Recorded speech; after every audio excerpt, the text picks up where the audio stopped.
Hello and welcome back to the Fun English Podcast, the place where we make learning English exciting, practical, and easy to understand. I'm your host, John, and today we're going to tackle a question that has been on the minds of English learners everywhere. How can you remember English words for the long term? We've all experienced the frustration of learning a word one day only to forget it the next, right, Sarah? Yes, John. Hi, everyone. I'm Sarah, and I am so excited about today's episode. This is something that I've personally struggled with a lot in my own language learning journey, and I know many of our listeners have the same issue. You can study vocabulary, you can memorize words, but at the end of the day, it's all about retention. The real question is, how do we make sure that the words we learn stick in our long-term memory and become a natural part of our vocabulary? Exactly. It's easy to forget words, especially if we're not using them in everyday life. You might have learned a word a month ago, and now it feels like it's disappeared into the abyss. But let's face it, if you forget a word, it doesn't mean you've failed. It's actually a natural part of the learning process. So today, we're going to break down how you can make words stay in your brain for as long as possible. Absolutely. And here's the good news. There are so many strategies we can use to make words stick. We're going to explore these in depth today, giving you practical tools that you can use immediately to improve your vocabulary retention. By the end of this episode, you'll have a whole toolbox of techniques to make sure you never forget the words you learn. So let's start with one of the most powerful strategies, contextual learning. Sarah, I know this is something you're really passionate about. Could you tell our listeners more about why learning words in context is so effective? Definitely. The number one reason why learning words in context is so powerful is because your brain needs a reason to remember a word.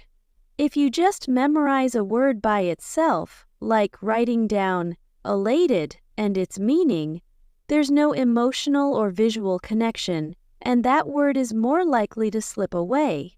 But when you learn the word in a real, memorable situation, your brain automatically makes those connections. You can imagine a story or a scene that ties the word to something meaningful in your life.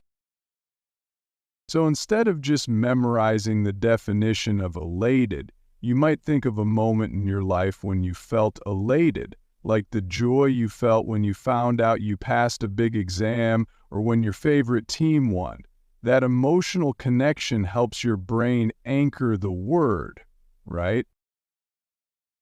Exactly, and this is where stories become such a great tool. When you learn new words through stories, you're making them part of your personal narrative. Your brain naturally remembers the emotional highs and lows in stories, so using the word in a story makes it more memorable. For example, you could create a sentence like, "I was elated when I got the promotion I worked so hard for." Suddenly, that word has become part of your experience, and your brain is much more likely to remember it. That's such a good point. And let's not forget about reading, whether it's books, articles, or even social media posts. When you read in English, you're constantly encountering words in context. It's almost like you're seeing the word used in action, which helps reinforce the meaning. Yes, reading is a goldmine for vocabulary acquisition. And don't just focus on reading educational texts either. Read what interests you, whether it's novels, blogs, or even comic books. Reading content that you enjoy will help you encounter words repeatedly in contexts that are interesting to you. And importantly, the more you see a word used, the more your brain will recognize it and remember it. It's like a gentle, natural repetition. Now let's talk about repetition, because this is another major factor in remembering words. But we don't mean just repeating the word once and forgetting it. There's a more effective method called spaced repetition.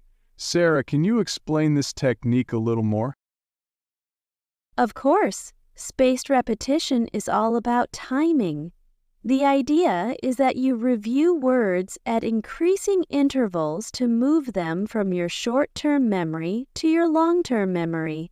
When you first learn a word, you review it after a short time, say a day or two. Then, after a few days, you revisit it again. A week later, you review it one more time, and so on.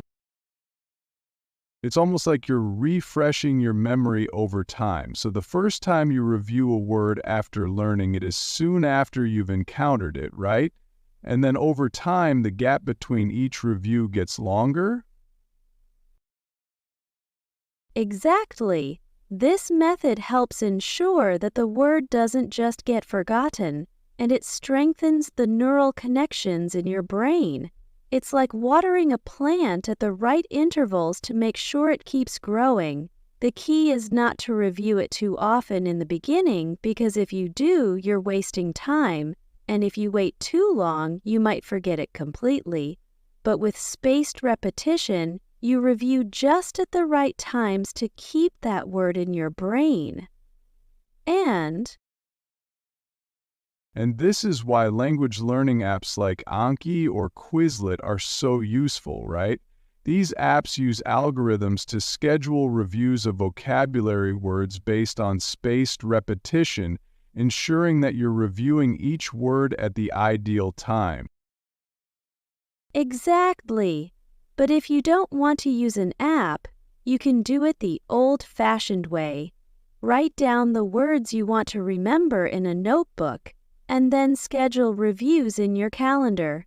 For example, you can review the words after 1 day, then 3 days, 7 days, and so on. It's simple, but it works wonders. So spaced repetition is really about timing, finding that sweet spot where you review the words just often enough so they don't slip away. Let's talk about writing things down. Writing, as simple as it sounds, is one of the most powerful tools you can use to reinforce what you've learned. When you write something, it forces your brain to process and store the information more deeply. Writing by hand is even more effective because it engages more areas of your brain. I've heard that writing by hand activates the brain in different ways compared to typing. It's like you're committing the word to memory on a deeper level. Exactly. You can start by keeping a vocabulary journal where you write down new words, their meanings, and an example sentence. Even if you don't have a lot of time, you can quickly jot down a word, like baffled, which means confused, and then write a sentence. I was baffled by the complicated instructions on the test. And then, as you review your vocabulary journal over time, you're reinforcing that word in your brain. You could also add more detail to your journal entries, like when you learned the word, where you saw it, or how it made you feel. Yes, adding personal context to each word helps you remember it better. And don't forget about reviewing your vocabulary journal regularly.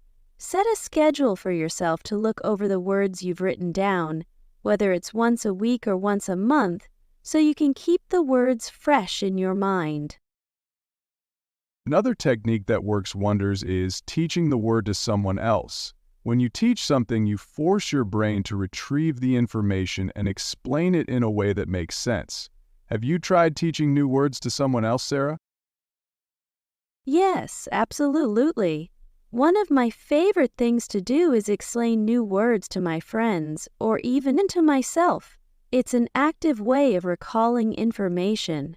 For example, if I learn a word like tenacious, meaning persistent or determined, I might say, someone who is tenacious never gives up, like a person who keeps trying to solve a puzzle even after many attempts.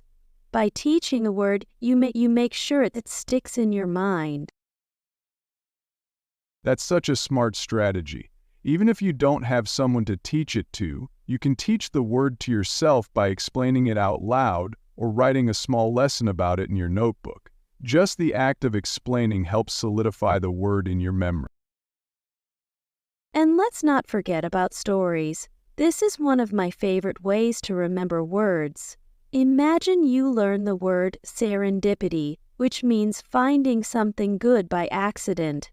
Instead of just memorizing its meaning, create a short story where the word fits. For example, one day I went to the coffee shop just to get a cup of coffee, and by chance I ran into an old friend I hadn't seen in years. That was pure serendipity. That's brilliant. When you weave a word into a narrative, you create an emotional attachment. It's like turning the word into a character in your life story. Plus, the more you practice creating these stories, the more easily words will stick in your mind. So, to wrap it up, I think the key to remembering English words for the long term is a mix of context, repetition, active usage, and personal connection. You need to use a variety of strategies to make sure the words become a permanent part of your vocabulary. Exactly. And remember, language learning is a journey. It's not about perfection, but about consistency. Even if you forget words along the way, don't get discouraged. Just keep going and keep practicing with these techniques. The more you practice, the more natural it will become. Well said, Sarah. Thanks to everyone who joined us today. We hope these strategies will help you keep your vocabulary alive and growing. Be patient with yourself and keep using the language in real, meaningful ways. Absolutely. And if you have any questions or other tips for remembering English words, be sure to share them with us. You can find us on social media or drop a comment wherever you listen to your podcasts. Thank you so much for watching my video. Honestly, it means the world to me that you took the time to be here. I work hard every day to create content that you'll enjoy, and knowing that even one person is watching gives me so much motivation. I promise no matter what, even if I only have one viewer, I'll keep going and do my best to make videos worth watching. Your support means everything to me, so thank you from the bottom of my heart. If you enjoyed this video, please like and subscribe. It helps more than you know. See you in the next one.